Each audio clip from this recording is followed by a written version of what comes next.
Hello and welcome to Beyond the Arches. I'm Dr. Daniel Noorthoek. With me today we have Nicholas Glick. What's going on, Dr. Noorthoek? I'm doing well. How are you? Doing well. Can't complain. Do you know what we're talking about today? We're going to be talking about full arch. And the problem of full arch marketing, right? And so first we're going to start today a little bit with, did you hear that Best Buy is doing a special on a 95-inch TV for $750, I think it was, delivered to your door? No, I did not. Do you believe me? Honestly, it's not a bad deal. It's not a bad deal. No, so the problem with full arch marketing is a little bit, which is what we're going to talk about today. Some stuff that you hear can't be believed, and other stuff, like maybe if I said it was $1,500, would be more believable. And so what we're talking about is, how do you navigate through that, right? How do you tell if Dan's full of crap or not, right? How do you know if I actually have a 95-inch TV for $750? Yeah, the nice part is, as a consumer and buying TVs, you can look at BrandSmart, Best Buy, other sites. In dentistry, it's the Wild West. Every website you go to is going to give you a different price point, different materials. You have no idea what you're even trying to shop for at that point. I was just thinking, as you said that, to stay on the TV thing, when you buy a Sony, you pretty much know it's a Sony, unless you buy it on Black Friday, which may be that like special label, right? Have you ever heard that they package it different, or if they make it a 45.5-inch TV, and so it's a different SKU and not as quality? And I was just thinking that how that relates is that makes me, when I hear that, I don't buy TVs on Black Friday, not because they're not good deals, because I just don't. That kind of makes me unsettled, right? There's from that, yes. No rules and regulations to it. You can't just buy a Sony on that day. So that's sort of the difficulty, right? And for us as a company, it's hard to kind of come from that and say, how do you get this message out to people, right? And we'll keep it more broad. Obviously, we have our own stories, but one of the biggest difficulties is,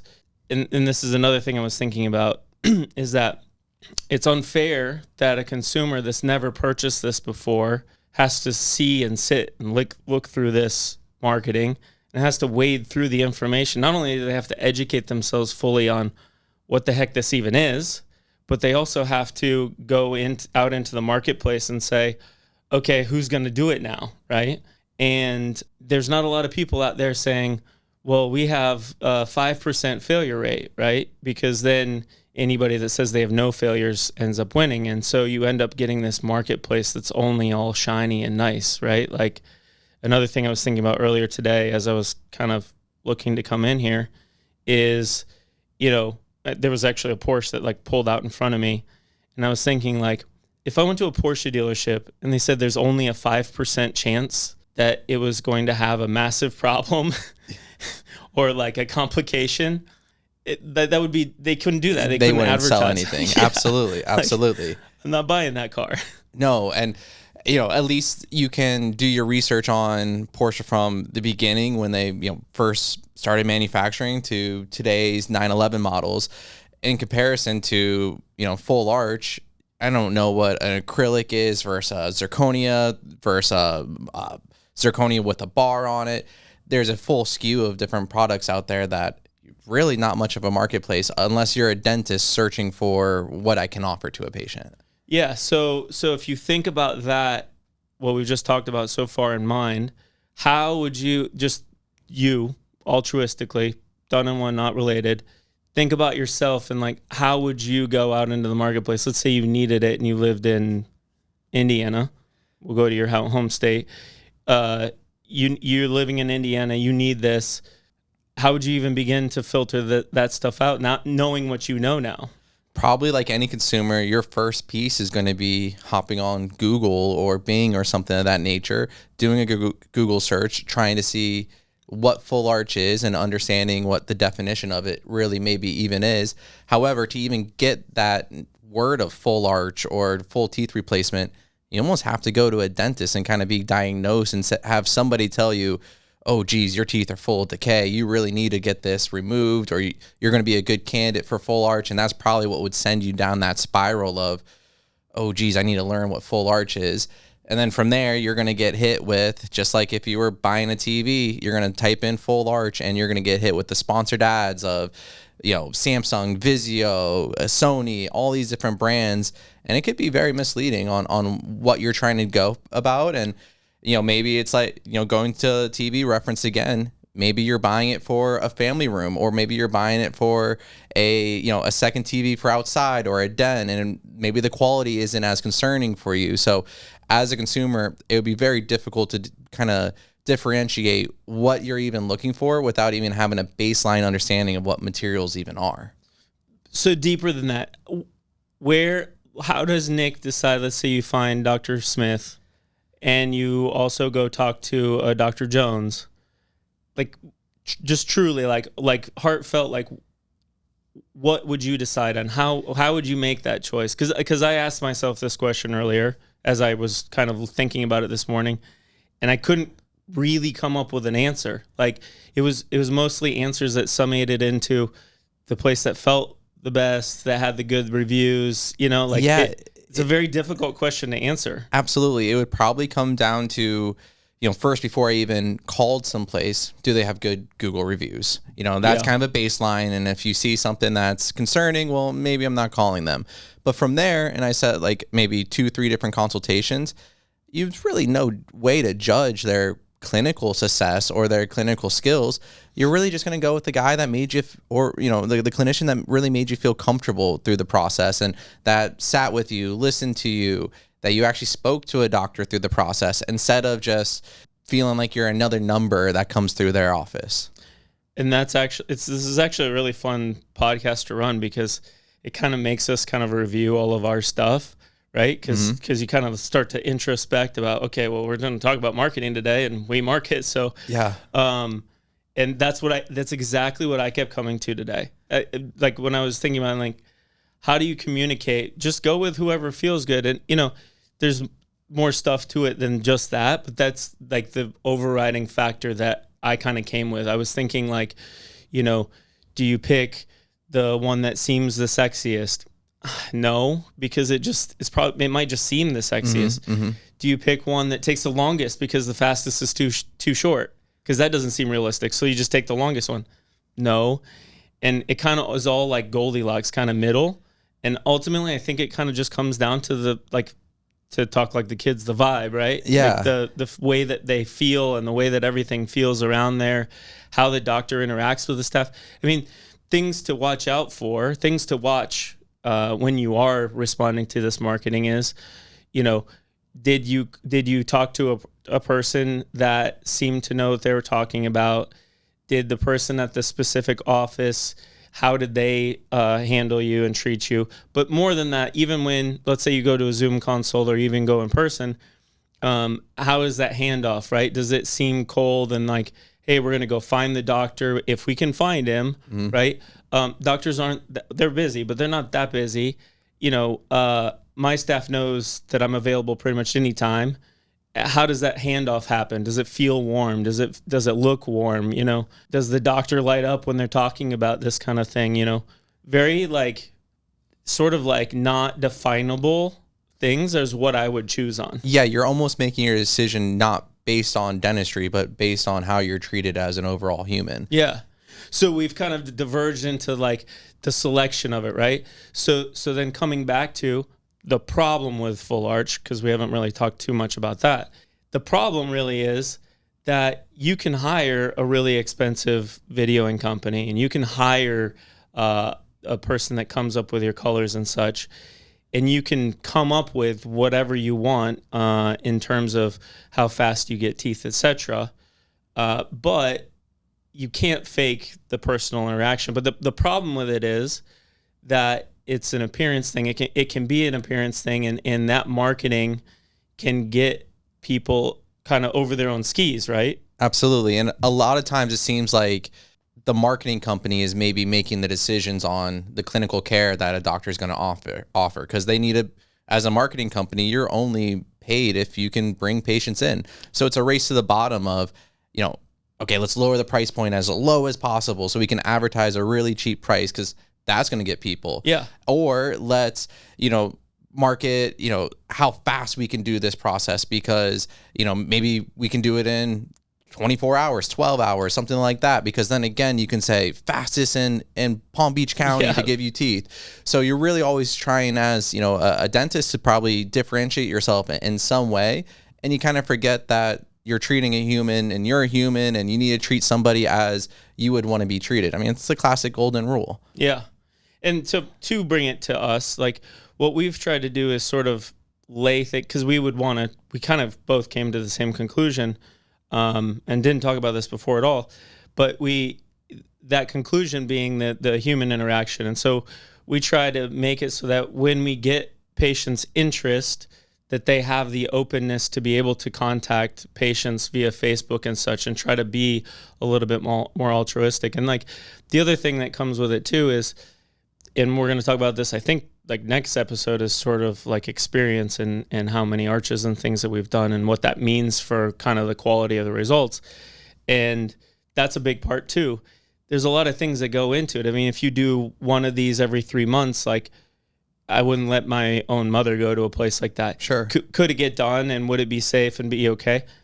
Probably, but maybe not. And the maybe not is bigger than where I would want them to go. Absolutely. And you're not. And as a patient, you really don't have an understanding of how many a doctor is doing of this. I mean, of course, you can ask somebody, but if a doctor's about to get your money, and they're not going to say, oh, shoot, you're the first one I've done this year. Right. So you really have to, try to do your research as a patient to figure out, what type of clinic am I going to? Is it a full arch clinic? Is it a general dentistry clinic that's trying to mask themselves as a full arch clinic? So there's so many different variables that, as a consumer, I could see how you can get lost and throw your hands up and either say, okay, I'm just going to live with my teeth in this current decay fashion, or I'm just going to go to the local closest guy, cheapest guy, fastest guy, whatever it is. And then you find yourself, posting on Facebook saying, did I make the wrong decision? Am I stuck in this? Do my teeth look natural to you? And that's usually, kind of a catastrophic place to be. Yeah. You just made me think of a story from dental school. When we were in dental school, we hadn't ever done anything. And obviously the patients of the dental school know that we're pretty close to zero. Yeah. And they do it all the time. They would stop us and say, how many of these have you done? And they used to, the little like locker joke or whatever was, you could say a number, because 0 is still a number. And so you'd say, oh, I've done a number of these, which was 0. Yeah. And that's not what you want, right? Or, there's a need for that. There's obviously, somebody's got to start somewhere. But it's hard when you're trying to spend this amount of money.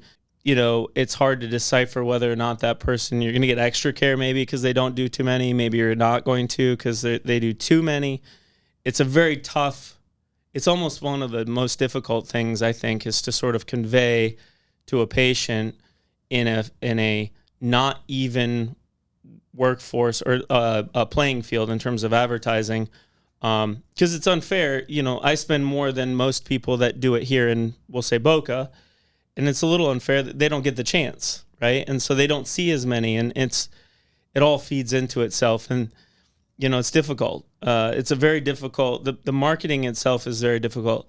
I will say, as a positive, what I've sort of observed over time is that the win teeth in a day was the thing that you advertised, or teeth immediately, or however you want to describe it. Initially, that was the big hook, right?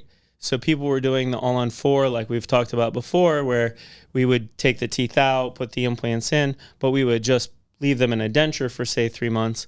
And when people started gluing these things together, we could advertise for teeth in a day. Mm-hmm. And that hit really hard, right? And what I've seen over time is it's sort of like become the norm. It's like advertising a car, like now with air conditioning. Well, of course, they all come with air conditioning. Mm-hmm, mm-hmm. Those kind of like taglines have sort of like faded out. Now the sexy one that's sort of a little bit on its way out as well is the digital branding, right? Now all digital and now immediate finals, right? That we've been part of that one we'll talk about really deep, because that's where my bread and butter of the name in dentistry kind of came from. But those things are all like, the more people advertise for that stuff, the more they kind of get dated and overused. And that's the positive, is we're getting to this a little bit maturity level of digital or full arch marketing, I'm sorry, where we've kind of run the end of those like buzzwords that just like are a little bit unfair, right? Because for us, just to tell the listeners, we don't do teeth on the same day for two very big reasons. One, I don't want you in the chair any longer than you need to be. I want that to be a very easy, minimal surgery day. And I don't want to torture you or risk not being able to get teeth because they broke or something, and force that patient to be in the chair for 7-8 hours and have it be a really bad experience. There are plenty of those. There's plenty of ones that go fine, but there's also plenty of those that kind of make it so it's just not a great thing that you can sell.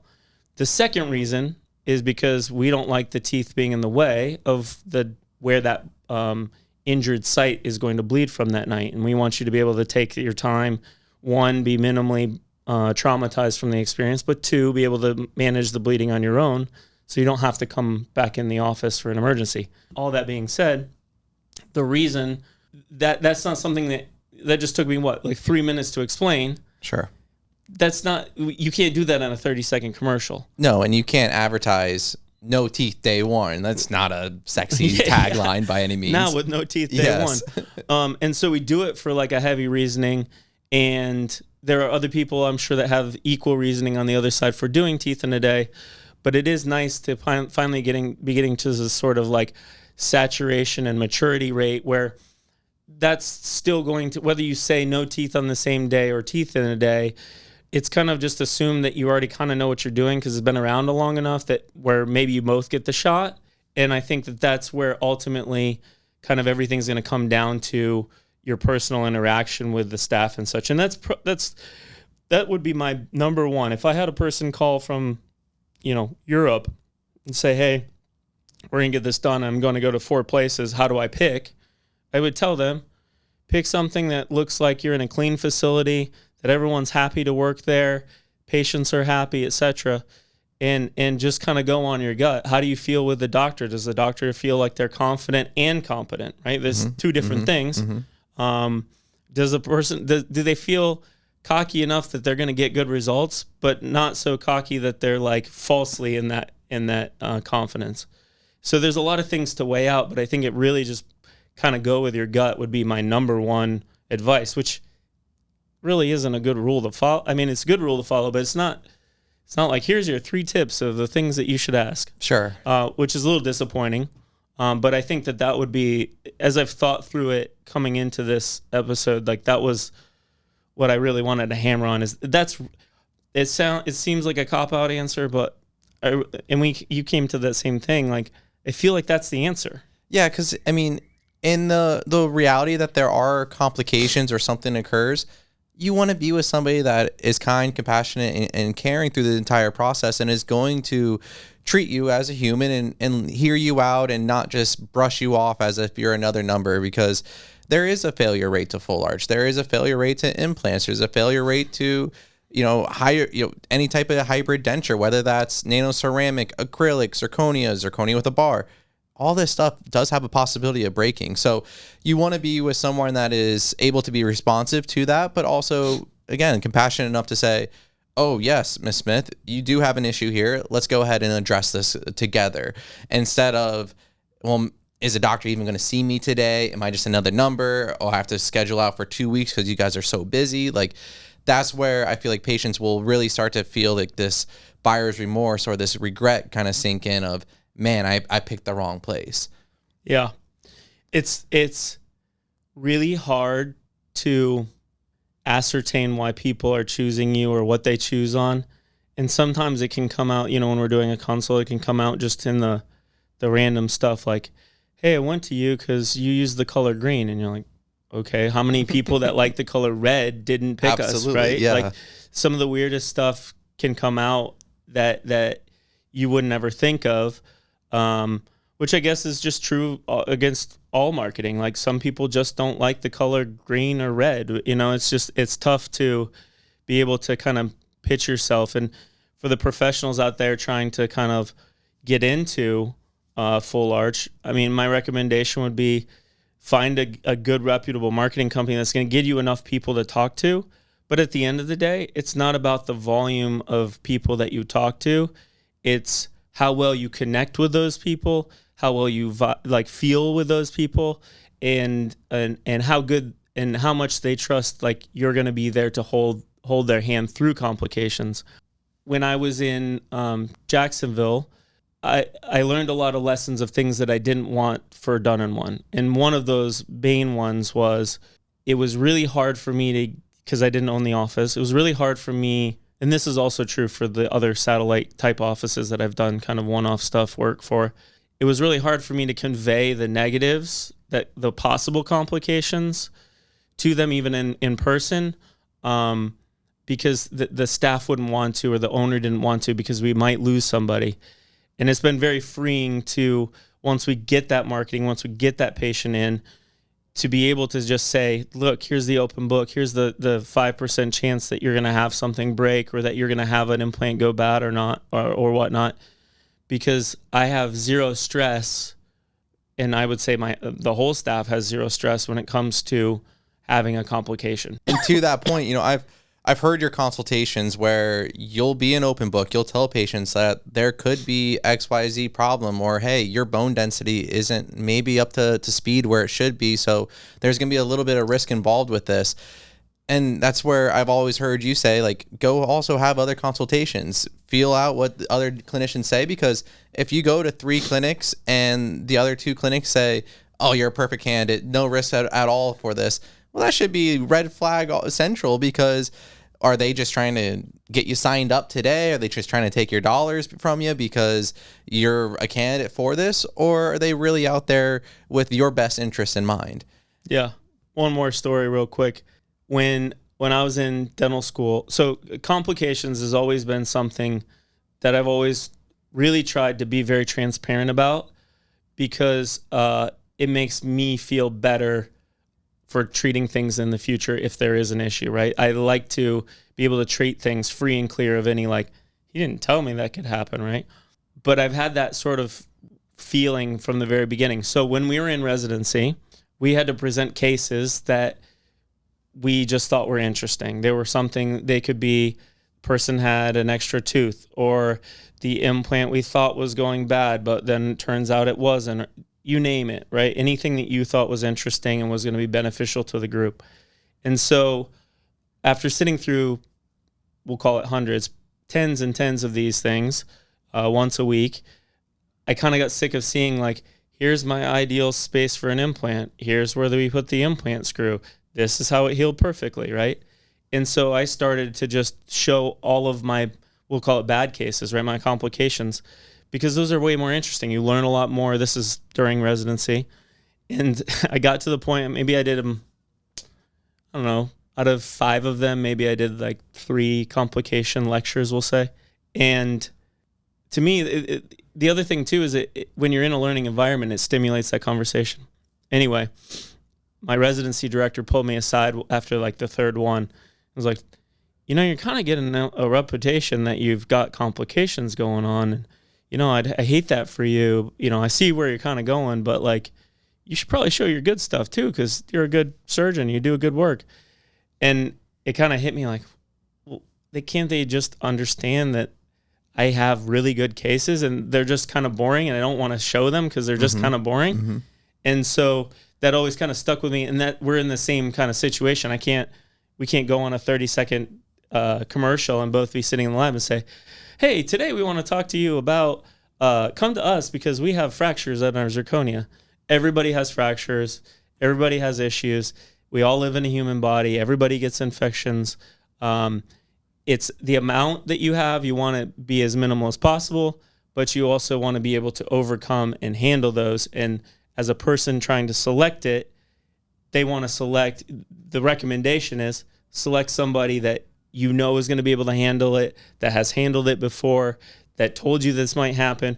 All those things are going to come into play way more than how many dollars did they charge you, how many, even if you feel that way with somebody that sat with you 10 minutes and somebody sat with you for an hour but didn't tell you about any complications. Like, those are all factors that need to go into this decision, right? Don't make a decision on the color of the marketing. Make a decision on gut feeling and other patients and talking to them, and how real do those patient interviews seem, right? One thing that I hope to convey when we're going through these things and bringing patients in as guests is, how comfortable do they seem with the staff and with us? Like, that, we want to convey that sort of personal relationship and that comfort, because you see a lot of these advertisements. I saw one today, and it was just a video of almost like a duet with a Zoom guy. And he was like, I wish I made my choice sooner. And all of this stuff that you would give him as a script, and maybe it works. It feels so disingenuous to me. It feels icky, and I don't like it. So for me, I'm a little bit encouraged with full arch marketing to see it sort of just be assumed, almost like lawyers, right? Personal injury lawyers. Maybe there was a point at some point where that was unique. Like, oh, I did have spinal fusion in the 80s, and I do have that neck pain. I didn't know there was a guy for that. Now we just assume that's there, and it's kind of a dime or dozen, and it's just a luck of whoever you call. So hopefully maybe that kind of is what ends up both for the little guy and us, right? Like, just more exposure in the marketplace and getting people educated to the point where they can make that decision on the gut, I think is what really like matters and is the take home. Absolutely. You want people to make decisions based on other people and real human interaction. So yeah, and reviews are the number one thing in the game. You want to hear that somebody else had, in the similar kind of situation, was able to overcome it and have good results comparatively to, well, this guy has no reviews whatsoever, but well, I guess I'm going to be the first one. And everybody has to start out there. But you made a comment earlier about being fair to other, dental offices or clinicians, but it's kind of like, to make a poor analogy for an NFL team, but nobody wants to see the backup quarterback go in the game. Everybody wants to trust the all-star, Tua or Jared Goff. Nobody wants to see Skylar Thompson in the backfield. So, you want to go to the guy that delivers, that has success, that has had repeated success and can get you there, comparatively to taking a leap of faith with somebody and, maybe it works out, maybe it doesn't. Well, that's not something you do with your healthcare. There's always a Tom Brady sitting on the backup bench. That's the unfortunate thing. You can never make that total decision. But if you have to make the decision, you may not have pulled Tom Brady off the backup bench. There's plenty of guys that do not turn into Tom Brady. But and it's going to be really easy to kind of knock on people that haven't done a lot. There are really skilled surgeons out there. They're really good teams. They're really good prosthodontists, really good general dentists. And so I think it really just kind of comes down to that, like, what is the reputation? What are the other patients that have been treated? What was their experience like? And what kind of experience do they have to make that play in the end? Absolutely. So as we wrap up here, I'm gonna put you on the spot for like 2 seconds. You've been here from the beginning, so give me, in your idea, just, you may not be able to come up with anything, but what do you think? What do you consider as the worst thing in marketing that we've ever done? Just, if you have a funny story or something that comes to mind. Worst thing in marketing. What's the worst move or accident or mistake we ever made in marketing? Probably from the very beginning, trying to say we can do teeth in 48 hours or 24 hours or something like that, just from the perspective that, one's if you don't get it right in 48 hours, one's if you don't get it right in 24 hours. And now this patient has this false sense of hope that they're going to leave your clinic with the best possible set of teeth and forever, they'll never have to come back to a clinic again. Comparatively to where we're at now today, where we're trying to sell an experience. We're trying to sell, what this product will be, not today, not tomorrow or in 48 hours, but in a lifetime, when in your next 20 years, that you'll have a smile that's customized for you. So I think we really missed the boat trying to sell a price point and trying to sell the time, instead of trying to sell an experience and what, ultimately those teeth would result in for a patient. Yeah. The time, the hard part about the time was it means different things to different people, right? You can get a set of teeth in by the end of the day from surgery. We could back then and we can today. It's all a perception of what is the quality, what is the look, what is the color, what did the patient think, what did they want, and they're thinking you're going to get it perfect, and you got it what you thought was perfect. Those may not match up. I agree. Well, we appreciate everybody listening. Do you have any final thoughts or anything like that? No, I mean, on today's message, is do your research, make sure that you pick a team of clinicians that care about you, staff that cares about you, but ultimately do what's best for yourself and don't jump to a single piece. It's like buying a car. You don't want to go buy the first car that you test drive. There might be other bells and whistles out there that you didn't even know about. So doing your research is paramount in this and any healthcare kind of procedure, but especially when you're coming into full arch where it's such a saturated market of full arch marketing that it's really tough to differentiate anything. Yeah. Full mouth replacement now with air conditioning. Yeah, backup camera, mandatory. Yeah, exactly. Well, we appreciate you listening. Like, subscribe, follow, submit your questions like we've said before.